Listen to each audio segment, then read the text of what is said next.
बुलाना चाहूंगी कि वो आए और हमारे बीच शिरकत कर रही अनीता रावत जी, जो अभी जल्दी ही पीसीएस 2018 से पास आउट है, सब रजिस्ट्रार पोस्ट के पद पर।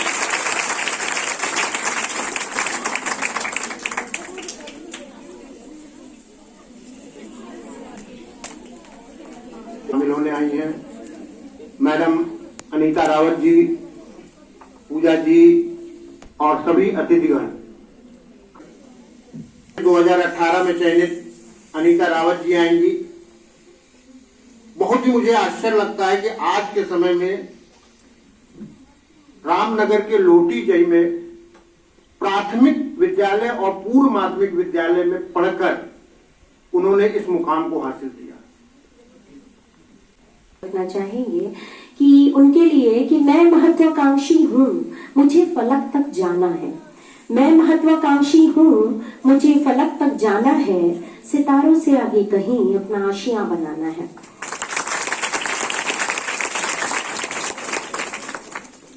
महिला शक्ति को देखते हुए आप सभी के मन में एक अलग सा उत्साह है और महिला विकास की इस उजली तस्वीर के दर्शन 2015 की गणतंत्र दिवस परेड की थीम नारी शक्ति में साफ दिखाई पड़ती है। एक महिला एवं महिला मार्चिंग दस्ते के नेतृत्व में परेड की शुरुआत हुई। टीवी पर हम देखें तो महिला सशक्तिकरण की एक प्रक्रिया है, ये एक आंदोलन है, एक सामूहिक प्रयास है जिसमें आप सभी की उपस्थिति दर्ज होनी जरूरी थी। नैरोबी में 1985 में जब महिला सशक्तिकरण शब्द का प्रयोग हुआ तब महिला सशक्तिकरण की परिभाषा हमारे सामने आई। वास्तव में वुमेन महिला सशक्तिकरण वह प्रक्रिया है जिसके द्वारा दुर्बल और उपेक्षित महिलाओं या महिला समूहों या उनकी क्षमताओं का विकास हो सके ताकि वे विपरीत परिस्थितियों को अपने पक्ष में कर सके, और यह मिशन उसी को दिखाता है। कार्यक्रम को आगे बढ़ाते हुए I would like to invite, डिग्रियां तो तालीम के खर्चों की रसीदें हैं, डिग्रियां तो तालीम के खर्चों की रसीदें हैं, इल्म वही है जो किरदार में झलकता हो। अनीता रावत मैम को बुलाना चाहूंगी जो आपको सफलता के विभिन्न आयामों से कैसे उन्होंने अपनी परीक्षा में क्या क्या चीजें झेली या क्या किस तरह से मेहनत करी उसको साझा करेंगी। अनीता रावत मैम। कैसे हो आप सब? अच्छे, बढ़िया, हैप्पी, अच्छा लग रहा है? तो महिला शक्ति की मिसाल बने हुए हम इस समय हम सब, है ना? सबसे पहले आभार हिंदुस्तान टीम का, पीएल मेमोरियल डिग्री कॉलेज का, प्राचार्य महोदय का और सभी सम्मानित अतिथिगण का, आप सब प्यारे प्यारे बच्चों का जो आपने इतना बहुमूल्य समय दिया हम सबको सुनने के लिए और इतना अच्छा स्टेज उपलब्ध कराया कि मैं अपनी बात, अपना जो सिविल सर्विसेज की जर्नी है वो आपके समक्ष साझा कर सकूं, प्रस्तुत कर सकूं। मेरा नाम अनीता है। मैंने उत्तर प्रदेश सिविल सेवा परीक्षा 2018 उत्तीर्ण करके सब रजिस्ट्रार का पद हासिल किया है। तो मैं आप सबसे पूछना चाहती हूँ कौन कौन सी बच्चियां हैं जो आईएएस और पीसीएस बनना चाहती हैं, उसके लिए सपने देखती हैं, प्लीज हाथ खड़ा करें। Very good. तो आईएएस और पीसीएस कहा जाता है देश की सबसे कठिन परीक्षा है, कही जाती है ना, लेकिन मैं अपने बारे में थोड़ा सा ब्रीफ इंट्रोडक्शन दे दूं। मेरी जो पूरी एजुकेशन हुई है मैं ग्रामीण पृष्ठभूमि से हूँ। मेरी पूरी शिक्षा दीक्षा ग्रामीण पृष्ठभूमि, प्रारंभिक शिक्षा है प्राथमिक विद्यालय लोटीजई और उसके बाद उच्चतर माध्यमिक विद्यालय, उसके बाद मैंने यूनियन इंटर कॉलेज रामनगर से अपना इंटर पूरा किया। फिर मैं बाराबंकी आई पढ़ने के लिए और बाराबंकी में मैंने पटेल डिग्री कॉलेज से ग्रेजुएशन और पीजी कंप्लीट किया। तो जब मैंने सिविल सेवा के बारे में सोचा 2015 में कि मैं भी आईएएस और पीसीएस बनना चाहती हूँ, तो जैसा होता है ना सबका मजाक उड़ाया जाता है। अगर आप किसी से शेयर भी कर दोगे अपना ड्रीम ना तो क्या बोला जाएगा, अरे ये पीसीएस बनेंगी, ये आईएएस बनेंगे, दिमाग खराब हो गया पूरी तरह। क्यों? क्योंकि उत्तर प्रदेश की लगभग आबादी 20 करोड़ है, 6 लाख लोग फॉर्म भरते हैं, 1 लाख लोग कम से कम ऐसे होते हैं जो रियल एस्पिरेंट होते हैं और कम से कम 20,000 लोग देते हैं 20 और और उसमें फाइनल जो सिलेक्शन होता है वो कितना होता है, 1000 होता है, कभी 800 सीटें होती हैं। सेम IAS का भी होता है कि पूरे भारत में ये परीक्षा होती है, 800 सीटें होती हैं, पूरे भारत के बच्चे एग्जाम देते हैं, जिसमें इंजीनियर भी होते हैं, डॉक्टर्स भी होते हैं और तमाम सारी बेहतरीन फील्ड के लोग इसमें आते हैं। क्यों? क्योंकि बेहतर प्रशासनिक सेवा कही जाती है, जिसमें आप इम्प्लीमेंट कर सकते हो, बहुत सारी चीजों को चेंज कर सकते हो, अपनी सोसाइटी को बहुत सारा कुछ अच्छा कर सकते हो अपनी सोसाइटी में। तो जिस प्रोग्राम के तहत इकट्ठा हुए हैं उस प्रोग्राम के बारे में थोड़ा सा इंट्रोडक्शन दे दूं। उस प्रोग्राम का नाम है मिशन शक्ति और मिशन शक्ति के 3 अल्टीमेट गोल हैं। कौन कौन से? महिला सुरक्षा जो बहुत जरूरी है, आज के जमाने में भी, पहले भी थी। महिला सम्मान जो बहुत जरूरी है, क्यों? क्योंकि सम्मान प्राप्त होगा तो क्या होगा, हम सब में और ज्यादा उल्लास आएगा, और ज्यादा उल्लास आएगा तो हम कहीं ना कहीं अपने पंखों को और ज्यादा ऊंचाइयां दे पाएंगे। फिर बात करते हैं आत्मनिर्भरता की, और आप सब मिसाल है यहाँ बैठे हो और धीरे धीरे आत्मनिर्भर बनने की श्रेणी में आगे बढ़ रहे हो, क्योंकि ग्रेजुएशन पूरा करते करते क्या हो जाओगे, आत्मनिर्भर बन जाओगे। कैसे? जब अपने कॉलेजेस में सीख रहे हो ये सब कुछ काम आएगा।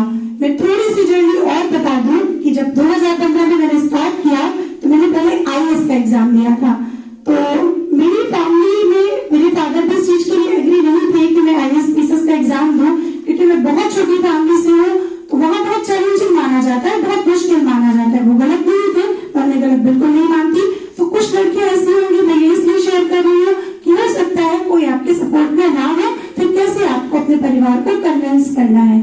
कन्विंस करना होता है अपनी मेहनत से, अपने हार्ड वर्क से, अपने डेडिकेशन से। तो मैंने क्या किया, मैंने पढ़ना शुरू किया और लगभग 1.5 साल की पढ़ाई के बाद मेरा उस समय जो PT था तो 20 मार्क्स से रह गया था IAS का। तो जब मैंने पापा को अपनी मार्कशीट दिखाई तो मैंने कहा एक मतलब ग्रामीण पृष्ठभूमि की बिटिया मिली जिसकी पूरी एजुकेशन इतनी सामान्य हुई है, कोई कॉन्वेंट एजुकेशन नहीं है, उसने इतना अच्छा 10-12 घंटे पढ़ के मेहनत करके ये मुकाम हासिल कर लिया तो जरूर ये अच्छा कर लेगी। तो पापा को विश्वास जगा और फैमिली जो सपोर्ट में नहीं थे वो धीरे धीरे मेरी मेहनत, मेरा हार्ड वर्क देख करके सपोर्ट में आ गए। तो पूरा परिवार इसके लिए धीरे धीरे मेरे सपोर्ट में आ गया। दी बैठी ने मेरी बहुत सपोर्ट किया, उन्होंने मुझे, माता जी हैं, बहुत सारे घर के कामों से दूर रखा। हो सकता है आपके साथ चैलेंजेस हो, कई सारे लोग नहीं समझते, करने पड़ते हैं, लेकिन बेटा मंजिलें जब आप रास्ता चुनते हो, जब आप लक्ष्य तय करते हो तो कहीं ना कहीं आपको उस दिशा में क्या करना होता है, हार्ड वर्क करना होता है। और जब हार्ड वर्क करते हो तो परिवार से लेकर के समाज और देश भी सपोर्ट में आता है। और शायद यही वजह है कि मैं यहाँ खड़ी हूँ, आप सबके समक्ष खड़ी हूँ। पहले मैं भी वहाँ बैठती थी जब हमारे कॉलेजेस में फंक्शन होते थे, कोई गेस्ट आते थे, बहुत ध्यान से सुनती थी और लगता था क्या मैं भी कभी बोल पाऊंगी, क्या मैं भी कभी खड़ी हो पाऊंगी, क्या मैं भी कभी अपनी बात रखूंगी। आज मैं आप सबके सामने हूँ तो कल आप सब में से भी कोई ना कोई यहाँ पे होगा, बोल रहा होगा, बहुत सारे लोग पढ़ रहे होंगे, बहुत सारे लोग सुन रहे होंगे। तो जो परीक्षा है सिविल सेवा की, कुछ बच्चियां थी जिन्होंने हाथ उठाया, अगर वो सिविल सेवा करना चाहती है तो इसके मैं छोटा सा बता दूं, इसके 3 चरण होते हैं, प्रारंभिक परीक्षा, मुख्य परीक्षा और इंटरव्यू। बेटा जो प्रारंभिक परीक्षा होती है उसमें क्या होता है, geography, history, polity, economics, climate change, environment और करंट अफेयर। करंट अफेयर का दायरा भी बहुत बढ़ गया है, करंट अफेयर से हम बिल्कुल अछूते ही नहीं रह सकते, विशेषकर जब हम सिविल सेवा की तैयारी कर रहे हो। तो ये मेरा होता है PT का GS first paper. Second paper की बात करें तो उसमें क्या होता है, रीजनिंग पढ़ रहे होंगे, थोड़ी बात छोटे छोटे एग्जाम देते होंगे, रीजनिंग, मैथ, थोड़ी सी इंग्लिश, पीसेस में हालांकि PT में इंग्लिश नहीं है, थोड़ी सी इंग्लिश और कॉम्प्रिहेंशन होता है, जैसे अनसीन पैसेजेस होते हैं ना, वैसे थोड़ा सा एक पैसेज दिया जाता है और आपको सॉल्व करना होता है। डिसीजन मेकिंग भी बहुत जरूरी है, वो होती है और वो क्वालिफाइंग पेपर है। उसके बाद बारी आती है मुख्य परीक्षा की। मुख्य परीक्षा में क्या होता है, मुख्य परीक्षा में 4 पेपर GS के होते हैं और 2 ऑप्शनल के होते हैं, फर्स्ट और सेकंड, और एक होता है निबंध का, एक जनरल हिंदी का। तो जो ऑप्शनल पेपर है, मेरा पॉलिटिकल साइंस विषय था, इंटरनेशनल रिलेशन, कोई हिस्ट्री भी रख सकता है, ज्योग्राफी भी रख सकता है, पॉलिटी भी रख सकता है, सोशियोलॉजी भी रख सकता है, जो भी जिसका फेवरेट सब्जेक्ट हो। मैं फेवरेट सब्जेक्ट की बात इसलिए करती हूँ क्योंकि जब आप 1 2 साल 3 साल लगातार एक ही चीज पढ़ते हो ना तो बोर हो जाते हो, है ना। तो ये जर्नी ऐसी है जहाँ आपको विस्तार के रूप में लिखना होता है, मीन्स बट विस्तृत लिखना होता है। तो विस्तृत लिखने के लिए क्या चाहिए, आपका गहन अध्ययन चाहिए। और गहन अध्ययन कैसे होगा, जब आपकी उस विषय में क्या होगी, रुचि होगी। तो उस विषय में जब आपकी रुचि होगी तो आप गहन अध्ययन करोगे तो निश्चित रूप से कहीं ना कहीं उस सब्जेक्ट में आपके मार्क्स बहुत अच्छे आएंगे। तो जो मेंस का जीएस फर्स्ट पेपर होता है उसमें भी history, geography, polity, world history वो भी लिखनी होती है। ये पेपर बेटा रिटेंस होते हैं। फिर जीएस सेकंड की बात करो उसमें इंटरनेशनल रिलेशन होता है और भारतीय संविधान होता है, जो कि अब तक हम लोगों ने थोड़ा बहुत पढ़ा भी होता है, लेकिन हम जब सिविल सेवा के लिए पढ़ते हैं ना तो स्पेसिफिक बुक पढ़नी होती है इसके लिए। भारतीय संविधान और अंतर्राष्ट्रीय संबंध। अब आप सोच रहे होंगे कि अंतर्राष्ट्रीय संबंध में क्या होता है। अंतर्राष्ट्रीय संबंध में जैसे भी अमेरिका में चुनाव हुए ना तो बहुत सारी बच्चियों का इंटरेस्ट होगा कि चुनाव हो रहे हैं, ट्रंप जा रहे हैं, बाइडेन आ रहे हैं, अब क्या होगा, कैसे भारत और अमेरिका के संबंध बदलेंगे, कैसे भारत और मालदीव के संबंध बदलेंगे, कैसे भारत और चाइना में गलवान घाटी में क्या इशू चल रहा है, चीन कैसे अटैकिंग मोड में है भारत के ऊपर। अगर आप सब टाइम में इंटरेस्ट है तो निश्चित रूप से मैं कहूंगी पॉलिटिकल साइंस आपके लिए है, जो कि बहुत हेल्प करता है, मेरी बहुत हेल्प की थी। फिर बात कर लो पेपर थर्ड की। पेपर थर्ड में क्या होता है, साइंस और टेक्नोलॉजी होती है, इकोनॉमिक्स होती है और एग्रीकल्चर भी होता है। थोड़ा सा एग्रीकल्चर के बारे में कि हमारी जो फसल प्रणाली है वो कैसी है, हमारी जो अर्थव्यवस्था है, अर्थव्यवस्था बहुत डाउन हो रही है ना, मंदी की ओर जाती हुई अर्थव्यवस्था, इन सब पे बहुत ज्यादा क्वेश्चन होते हैं। ये कोरोना काल में बहुत सा अर्थव्यवस्था को क्या क्या नुकसान पहुंची, ये सब क्वेश्चन होते हैं। उत्तर प्रदेश में जो भूमि है उसकी प्रणाली कैसी है, जो सिंचाई प्रणाली है वो कैसी है, ये सारे क्वेश्चन हमारे मेंस में होते हैं। फिर बात कर ले पेपर 4 की। हमारी जो गेस्ट आई हुई है उन्होंने भी बहुत डिस्कस किया अभी इसके बारे में, नैतिकता के बारे में। ये मेरा फेवरेट पेपर हुआ करता था एंड मेरे मार्क्स भी इसमें बहुत अच्छे आए। इथिक्स का पेपर होता है, नीति शास्त्र का, जिसकी आई थिंक बहुत जरूरत है आज के समाज में, जबकि हम आधुनिक भारत के दौर में है और सोशल मीडिया है, फोन है, इंटरनेट है, तमाम सारे वीडियोस हैं, बहुत सारी ऐसी दुनिया है, ग्लोबलाइजेशन है, वैश्वीकरण है, हम कहीं ना कहीं पूरी दुनिया से एक तरीके से क्या है कनेक्टेड हैं। तो वो पेपर होता है इथिक्स का। उसमें क्या सिखाया जाता है, दया, प्रेम, करुणा, सहानुभूति, ये सब चीजें उसमें बताई जाती हैं। और उसके बाद उसको भी क्या होता है, लिखना होता है। जो ऐसे का पेपर होता है उसमें 3 ऐसे दिए जाते हैं, डिफरेंट फील्ड के होते हैं। सामाजिक हो सकता है, आर्थिक हो सकता है, राजनीतिक हो सकता है, विमेन एम्पावरमेंट पे हो सकता है, क्लाइमेट चेंज पे हो सकता है, किसी भी टॉपिक पे हो सकता है। वो आपको 750 लेकर के 1200-1500 शब्दों में लिखना होता है, 3 ऐसे। तो और उसके बाद एक हिंदी का पेपर होता है और हिंदी में भी मुहावरे, लोकोक्तियां, विलोम शब्द, अनसीन पैसेजेस, ये सारी चीजें होती हैं। फिर बारी आती है इंटरव्यू की। जिस तरीके से पेशेंस के साथ बैठे हुए हैं ना, ये इंटरव्यू में बहुत काम आता है। तो पेशेंस, ड्रेसिंग सेंस और तीसरा बातचीत, व्यवहार, आपका कॉन्फिडेंस लेवल। मुझे बहुत अच्छे मार्क्स मिले, 65 मार्क्स मिले आउट ऑफ 100 इंटरव्यू में। तो इंटरव्यू आपकी बातचीत, व्यवहार, कौशल और आपका प्रेजेंटेशन, आपका स्किल, आपका पेशेंस, आपका किसी भी चीज को देखने का नजरिया, आपका पॉजिटिव बिहेवियर, आपका सॉल्वर होना, प्रॉब्लम क्रिएटर नहीं होना, ये सारी चीजें आपके इंटरव्यू में काम आती है। तो ये मैंने पीटी, मेंस और इंटरव्यू की बात की आपके समक्ष। मैं थोड़ा सा बता दूं कि पढ़ना कैसे है। जिनको इंटरेस्ट है उनको जिज्ञासा जग रही होगी क्या कि पढ़ना कैसे है, इतना सारा सिलेबस है और इतनी शॉर्टकट में बता दिया, ऐसे तो नहीं होता। तो मैं बता दूं बहुत सारा मटेरियल मार्केट में, हर बुक शॉप में, लखनऊ, बाराबंकी, इलाहाबाद, जहां भी जाओगे मटेरियल की कमी नहीं है। इवन आजकल यूट्यूब पे और आजकल बहुत सारे सोशल मीडिया प्लेटफॉर्म भी है। बचना है इन सब चीजों से, बहुत ज्यादा बचने की जरूरत है। मेरे को आपको किस पे फोकस करना है, एनसीईआरटी पुस्तकों पे फोकस करना है। कौन सी एनसीईआरटी, कक्षा 6 से 12 तक। और हंसी भी उड़ाएंगे बहुत सारे लोग। इवन मैं जब क्लास 7-8 की एनसीईआरटी पढ़ रही थी ना, तो मेरी दीदी का बेटा वो भी बोलता है मासी तो क्लास 7 की एनसीईआरटी पढ़ रही है। तो खैर वो तो बच्चा है, बहुत सारे बड़े लोग भी मजाक उड़ा सकते हैं। तो आपको क्या करना है, 6 से 12 तक की एनसीईआरटी पढ़नी है। एनसीईआरटी में थोड़ा चॉइस रखनी है। चॉइस क्या, ज्योग्राफी की आपको नहीं पढ़नी है, इकोनॉमी की आपको नहीं पढ़नी है, पॉलिटी की आपको नई वाली एनसीईआरटी पढ़नी है, बट हिस्ट्री में कौन सी पढ़नी है, ओल्ड एनसीईआरटी पढ़नी है, पुरानी वाली एनसीईआरटी पढ़नी है। क्यों, क्योंकि पुरानी वाली एनसीईआरटी थोड़ा ज्यादा ब्रॉडर वे में है और ज्यादा अच्छी है सिविल सेवा के लिए। तो हमने क्या कहा, एनसीईआरटी पढ़नी है कक्षा 6 से 12 तक। ये क्या करेगी, आपका बेसिक कवर करेगी और क्या करेगी, आपको एक कहीं ना कहीं प्लेटफॉर्म दे देगी, आपके शब्दकोश को मजबूत कर देगी, जिससे आप क्या कर पाओगे, मुख्य परीक्षा में राइटिंग कर पाओगे। बात कर ले करंट अफेयर की थोड़ी सी, बहुत विस्तृत है। एक कोई अच्छी मैगजीन, क्रॉनिकल पढ़ सकते हो, दृष्टि पढ़ सकते हो और एक न्यूज़पेपर आप पर डे पढ़ने की आदत डाल लो, यदि आप सिविल सेवा नहीं करना चाहते हो तब भी। क्यों, क्योंकि आसपास की चीजों से अवेयर होना हम लड़कियों की कहीं ना कहीं रिस्पॉन्सिबिलिटी भी है, क्योंकि जब हम दुनिया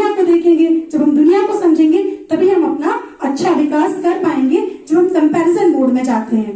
तो न्यूज़पेपर कौन सा, हिंदुस्तान पेपर भी है, बट एक चीज खास ध्यान रखनी है, पूरा पेपर नहीं पढ़ना है। हिंदी मीडियम के लिए बात करो तो हिंदुस्तान है, जनसत्ता पेपर है, पूरा पेपर नहीं पढ़ना है। प्रधान ये चुनाव में क्या हो रहा है, कोई मतलब नहीं है। उन पटांग पॉलिटिकल खबरों से कोई मतलब नहीं है। किसके घर में चोरी हुई, कोई मतलब नहीं है। पढ़ना क्या है, एडिटोरियल पेज आता है, एडिटोरियल लेख वाला, आपको वो पढ़ना है। हिंदुस्तान पेपर का पीछे वाला पोर्शन आता है देश विदेश करके, आपको वो पढ़ना है, ठीक है। और जनसत्ता में एडिटोरियल पढ़ना है, कुछ पीछे के पोर्शन पढ़ने हैं और कुछ ऐसी खबरें पढ़नी है जिससे पता लगे कि भारत में क्या चल रहा है और विदेशों में क्या चल रहा है, जो खास इंपॉर्टेंट खबरें हो। उसके बाद बात कर लेते हैं, न्यूज़पेपर हो गया, अगर इंग्लिश मीडियम है तो द हिंदू। उसके बाद करंट अफेयर के लिए आप न्यूज़पेपर, एक अच्छी सी मैगजीन और अपना जो सिलेबस है एनसीईआरटी पुस्तकें, और लक्ष्मीकांत है भारतीय राज्य व्यवस्था के लिए, रमेश चंद्र है भारतीय अर्थव्यवस्था के लिए। ये सारी चीजें आप पढ़ सकते हो, कर सकते हो। बोर लग रहा है सुन के तो जरूरी नहीं कोई सिविल सेवा ही करना चाहता हो, कोई हो सकता है सिंगिंग करना चाहता है, उसमें उसका इंटरेस्ट है, कोई स्पोर्ट में भी जाना चाहता है, उसमें इंटरेस्ट होगा, कोई हो सकता है अपनी बिजनेस वुमन बनना चाहती हूँ, उनमें इंटरेस्ट होगा, तो कोई हो सकता है डॉक्टर्स और इंजीनियर्स भी बनना चाहती हूँ। तो फील्ड आपकी है, चूज आपको करना है, जिसका जिसमें इंटरेस्ट है वो करिए, लेकिन अपनी बेस्ट परफॉर्मेंस आपको देनी है। किसमें, प्रत्येक फील्ड में, जो डेस्टिनेशन, जो मंजिल, जो रास्ता, जो आप लक्ष्य तय कर रहे हो, उस लक्ष्य में क्या क्या बाधाएं हैं, क्या क्या चैलेंजेस हैं और क्या क्या चीजें आपको करनी है, उसकी एक छोटी सी डायरी बना लीजिए, उस पर नोट डाउन करिए कि ये मेरा ड्रीम है, ये मुझे पूरा करना है। मुझे सिंगिंग करनी है तो सिंगिंग में कौन सी बाधाएं आएंगी, मुझे खेल करना है तो मुझे खेल में क्या क्या प्रॉब्लम्स और चैलेंजेस आएंगे, और मुझे अगर सिविल सेवा करनी है तो इसमें क्या क्या चैलेंजेस आएंगे। तो ये सब आपको एक डायरी में मेंटेन करना है। इससे क्या होगा, आपको लक्ष्य तय करने से पहले ही पता चल जाएगा कि कहाँ प्रॉब्लम्स है, कितनी सफलता हम प्राप्त कर सकते हैं, क्या क्या चैलेंजेस है और कैसे उन चैलेंजेस से हम पास करके अपने एग्जाम्स को या अपना जो लक्ष्य हमने तय किया है उसको क्लियर कर सकते हैं। तो ये सारी चीजें हो गई सिविल सेवा के बारे में। बुक्स जिसको पूछनी है वो मुझसे पूछ सकता है, प्रश्न जिसको पूछने हैं सिविल सेवा के बारे में वो मुझसे पूछ सकते हो। हॉबीज, एक चीज में छोटी सी थोड़ा शॉर्ट ब्रीफ में डिस्कस कर लूं, बहुत सारी ऐसी गर्ल्स हैं जो शारीरिक और मानसिक स्वास्थ्य को नजरअंदाज करती है। मैंने भी थोड़ा सा इसके बारे में बताया तो मेरे दिमाग में अचानक आया, जब मैं भी सिविल सेवा की तैयारी करी थी तो अक्सर क्या होता था, रूटीन चेंज हो जाता है आपका। जब आप कॉलेजेस आते हो तो बहुत सारी लड़कियां पानी पीने लाती होंगी, बहुत सारा समोसा, बर्गर, आजकल फास्ट फूड का प्रश्न है, तो आपको क्या करना है, अवॉइड करना है। महीने में एक बार फास्ट फूड हो गया। अपनी फिजिकल और मेंटल हेल्थ का ध्यान किसको रखना है, आपको स्वयं रखना है। जब आप अपने प्रति जिम्मेदार बनोगे तो निश्चित रूप से क्या करोगे, परिवार के लिए भी रिस्पॉन्सिबल बनोगे, घर के लिए भी रिस्पॉन्सिबल बनोगे और चीजों को ज्यादा अच्छे से कर पाओगे।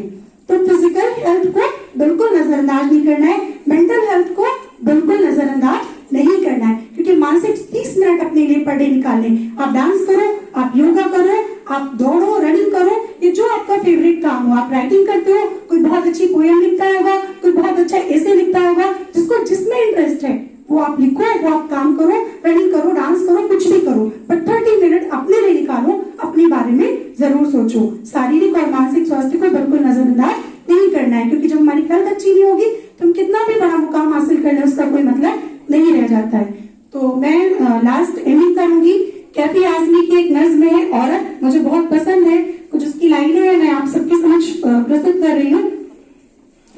कद्र मेरी अब तक, कद्र तेरी अब तक तारीख ने जानी ही नहीं, कद्र तेरी अब तक तारीख ने जानी ही नहीं। तुझमें सोले भी हैं, तुझमें सोले भी हैं, बस अश्क फिशानी ही नहीं। तो हकीकत भी है, तो हकीकत भी है, दिलचस्प कहानी ही नहीं। तो हकीकत भी है, दिलचस्प कहानी ही नहीं। तो एक हस्ती भी है, बस एक जवानी ही नहीं। अपनी तारीख का उन्माद बदलना है तुझे, अपनी तारीख का उन्माद बदलना है तुझे। उठ मेरी जान, मेरे साथ ही चलना है तुझे, मेरे साथ ही चलना है तुझे। करती हूँ जिन छात्राओं के प्रश्न मुझसे पूछ लिए, बहुत बहुत शुभकामनाएं आप सभी के बेहतर भविष्य के लिए मेरी तरफ से। धन्यवाद आप सभी को। कोई भी प्रश्न हो आपके सबके मन में, कोई क्वेरीज हो, प्लीज पूछे। Good afternoon. मेरा नाम पूजा कुमारी है। हाय पूजा। डीएलएड द्वितीय वर्ष की छात्रा हूँ मैं। ओके। और मैम मैं ये जानना चाहती हूँ कि मैम रिवीजन का कॉन्सेप्ट आपका कैसा था? ओके। पढ़ाई तो जरूरी है पर रिवीजन भी जरूरी है, मुझे लगता है। बिल्कुल, बहुत बहुत अच्छा टॉपिक और बहुत जिसको मैं भूल गई थी बात करते करते, तो बहुत अच्छा प्रश्न है तुम्हारा। रिवीजन है ना, कई बार हम क्या करते हैं सिविल सेवा में विशेषकर बहुत सारी किताबें पढ़ते हैं। क्यों? क्योंकि चाचा भी बता रहे होते, ताऊ भी बता रहे होते, फ्रेंड भी बता रहा होता, यूट्यूब भी बता रहा होता है, सोशल मीडिया भी बता रहा होता है, सबके सब लगे होते हैं बताने में। और कुछ सीनियर्स भी मिल जाते हैं और कुछ डाइवर्ट करने वाले लोग भी मिल जाते हैं, कुछ जलन करने वाले लोग भी मिल जाते हैं, ईर्ष्यालु भी मिल जाते हैं, जो ऐसी बुक्स रिकमेंड कर देते हैं जिनका कोई मतलब भी नहीं होता। अब बात कर लेते हैं रिवीजन की। बेटा रिवीजन, मल्टीपल टाइम रिवीजन बहुत जरूरी है। मैंने बोला जैसे आप लक्ष्मीकांत पढ़ रहे हो, तो लक्ष्मीकांत अगर आप पढ़ रहे हो भारतीय राज्य व्यवस्था के लिए, तो कम से कम उसकी 3 से 4 टाइम रीडिंग लगाओ और रिवीजन के लिए एक वीकली टाइम टेबल बना लो। आप वीकली बना सकते हो, आप डे वाइज बना सकते हो, आप मंथली बना सकते हो, जिसमें आप कंफर्टेबल हो। जैसे आप कॉलेज टाइम में हो तो बहुत सारा कॉलेज में आपका टाइम चला जाता होगा, तो आपको टाइम कब मिलता है उसके लिए आप वीकली बना लो कि हमको एक हफ्ते में, यानी कि आपने मंडे से लेकर के सैटरडे तक कोई भी चीज पढ़ी है, उसके बाद आपको क्या करना है, संडे को उसको रिवाइज करना है। संडे को आपको कोई चीज नहीं पढ़नी है, सिर्फ न्यूज़पेपर पढ़ना है और रिवीजन करना है। हर संडे आप जब रिवाइज करोगे तो चीजों को नहीं भूलोगे, क्योंकि मेरा माइंड होता है ना, वो सिर्फ एक बार में 30-25% कवर कर पाता है, उसके बाद क्या होता है, भूलने लगता है। तो जब हम हफ्ते हफ्ते रिवीजन करेंगे, तो जो बेटा रिवीजन की प्रॉब्लम में क्या करती थी, मैंने वीकली शेड्यूल बनाया था और 5D स्ट्रेटेजी बनाई थी। 5D स्ट्रेटेजी का मतलब है 5 अलग अलग डायरी जो जीएस के पेपर के लिए थी हमारे, उसमें मैंने शॉर्ट नोट्स खुद से बनाए थे, हैंड रिटन। तमाम सारा मार्केट से मटेरियल, जो अच्छा मटेरियल होता है क्वालिटी वाला, वो खरीदा, शॉर्ट नोट बनाए, शॉर्ट नोट बनाने के बाद हर हफ्ते रिवाइज किया। ठीक है, तो इस तरीके से वीकली आप शेड्यूल बना के हर हफ्ते रिवीजन करोगे तो आपकी ये प्रॉब्लम। और रिवीजन मल्टीपल टाइम, और एग्जाम के 2 महीने पहले क्या करना है, सारी बुक्स रख देनी है, उनको बंद कर देना है, और क्या करना है, जो नोट्स बनाई ना छोटी छोटी, उसी से क्या करना है, मल्टीपल टाइम रिवाइज करना है, बहुत जरूरी है। ठीक है, thank you so much. Good evening ma'am. Good evening. Good evening ma'am, my name है खुशबू यादव, मैं बीए फर्स्ट ईयर की छात्रा हूँ। मेरा क्वेश्चन ये है कि जैसे लगता है इसमें हम मतलब जब तैयारी करते तो ऐसा बहुत टाइम आता है कि हम मतलब मोटिवेशन की ज़रूरत होती है, बहुत टाइम आता है कि हाँ हर तीसरे दिन मन करता है रहने दो अब, तो फिर आप कैसे मोटिवेट करती थी अपने आप को? मोटिवेशन अभी हम सब यहाँ है ना, तो बहुत अच्छा लग रहा होगा, बहुत सारी बच्चियों को मोटिवेट भी हो रही होंगी, बहुत सारी यूट्यूब की वीडियोस देख के मोटिवेट हो जाती होंगी, ये बहुत सारे अपने सीनियर्स और टीचर्स को। लेकिन मोटिवेशन मैं हमेशा कहती हूँ खुद से आता है बेटा, सेल्फ मोटिवेशन बहुत जरूरी है। आप दूसरों से सीख रहे हो, प्रेरणा ले रहे हो, बहुत अच्छी बात है, बट क्या करना है, सेल्फ मोटिवेशन लाना है। अब सेल्फ मोटिवेशन कैसे मिलेगा? सेल्फ मोटिवेशन का मतलब ये होता है कि आप अगर अपने पेरेंट्स से, जैसे मैं क्या करती थी, मेरे अंदर कहाँ से आता था, मैं अपनी जो फैमिली है वहां से मोटिवेशन गेन करती थी, अपनी फैमिली की कंडीशन को देख करके, हमारी जो स्थितियां थी, ये स्त्रियों की जो स्थितियां थी, मैं सेंसिटिव हूँ थोड़ा, और लड़कियां होती भी हैं आई थिंक बहुत ज्यादा सेंसिटिव, तो अक्सर लड़कियां जाके दुखी हो जाती हैं। अगर फुटपाथ पे भी देख लेंगी ना कि कोई नंगे पैर चल रहा है, अक्सर लड़कियां बहुत ज्यादा, मेल भी होते हैं नो डाउट, लेकिन शायद महिलाओं में थोड़ा ये वाला जो कहते हैं हार्मोन ज्यादा होता है कि हम ज्यादा सेंसिटिव होते हैं। तो मेरे अंदर क्या था, मैं अक्सर बहुत परेशान हो जाती थी लड़कियों की स्थिति को, खासकर जो ग्रामीण पृष्ठभूमि की लड़कियां हैं, ग्रामीण क्षेत्र की। आप सब पढ़ रहे हो ना, आपको टाइम मिला है बेटा, आपको आपके पेरेंट्स भेज रहे हैं, बहुत सारी ऐसी बच्चियां जो पढ़ने में बहुत अच्छी हैं, जिनके पेरेंट्स अलाउ नहीं करते। आज की सोसाइटी में भी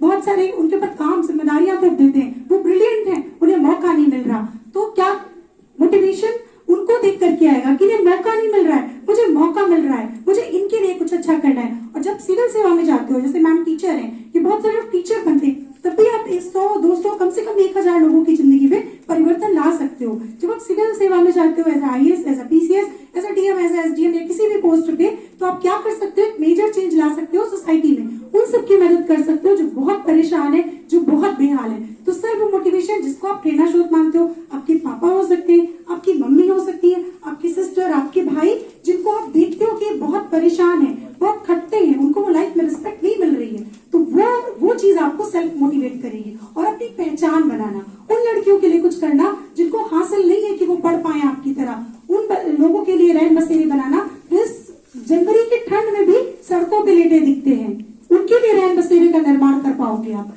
उन लोगों के लिए फुटपाथ पे जो नंगे पैर, जो भीख मांग रहे हैं, उनके लिए आप कुछ कर पाओगे। तो ये सेल्फ मोटिवेशन आएगा आपके अंदर और आप अपना लक्ष्य जरूर प्राप्त करोगे। मैं बेस्ट विशेष ऑलवेज देती हूँ। I am from BCom second year. My question to you is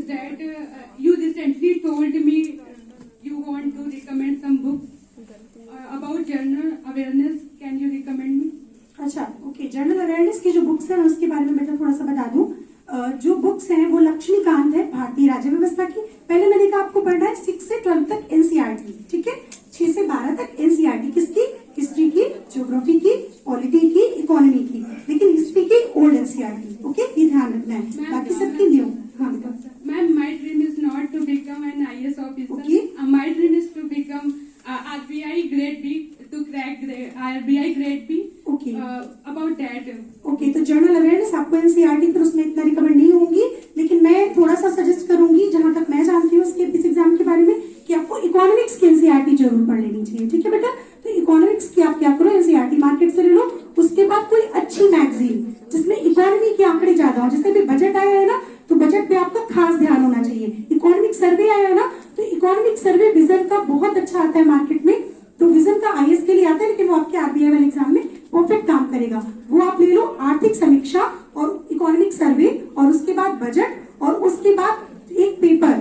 और पेपर में आपको पढ़ते समय विशेषकर क्या ध्यान रखना है, जो आर्थिकी वाला चैप्टर है, एक आता है ना पेज में आर्थिकी चैप्टर, हाँ इकोनॉमी वाला चैप्टर, उसको पढ़ते समय क्या करना है, हाईलाइटर लेना है, हाईलाइट करना है, उसके शॉर्ट नोट बनाने हैं। कोई भी अच्छा पेपर जनसत्ता में मैंने देखा आता है, अगर आप इंग्लिश मीडियम होता है किंतु बेस्ट है, उसमें भी बहुत अच्छे इकोनॉमी के पूरा एक चैप्टर होता है इकोनॉमी का, साइंस और टेक का, उसको ले सकते हो। द हिंदू पेपर है, बजट है, इकोनॉमिक सर्वे है, ये सारी चीजें लेकर के आप, और एक मंथली कोई भी अच्छी मैगजीन जो आपके एग्जाम के लिए परफेक्ट हो। हम लोग सिविल सेवा है, हम लोग दृष्टि प्रेफर करते थे, या फिर हम लोग क्रॉनिकल प्रेफर करते थे। आपको मंथली मैगजीन जैसे आती है, अरिहंत की भी आती है बहुत अच्छी, आप उनको ले सकते हो। इस तरीके की मैगजीन लेकर के आप अपने एग्जाम्स क्लियर कर सकते हो। Okay, Thank you, all the ma'am. Best. Thank you, ma'am. on stage and say, जिस घर में बेटी ना हो वो घर समझो वीरान है, जिस घर में बेटी ना हो वो घर समझो वीरान है। बेटी नहीं बचाओगे तो बहू कहाँ से लाओगे, बेटी नहीं बचाओगे तो बहू कहाँ से लाओगे, अभी सब बाद में फिर पछताओगे। बेटी है तो कल है प्यारे, बेटी है तो कल है प्यारे, बेटी है तो आज है। और फिर वो घर नहीं जिस घर में बेटी है नहीं है, इसके लिए कहना है, जिस घर में बेटी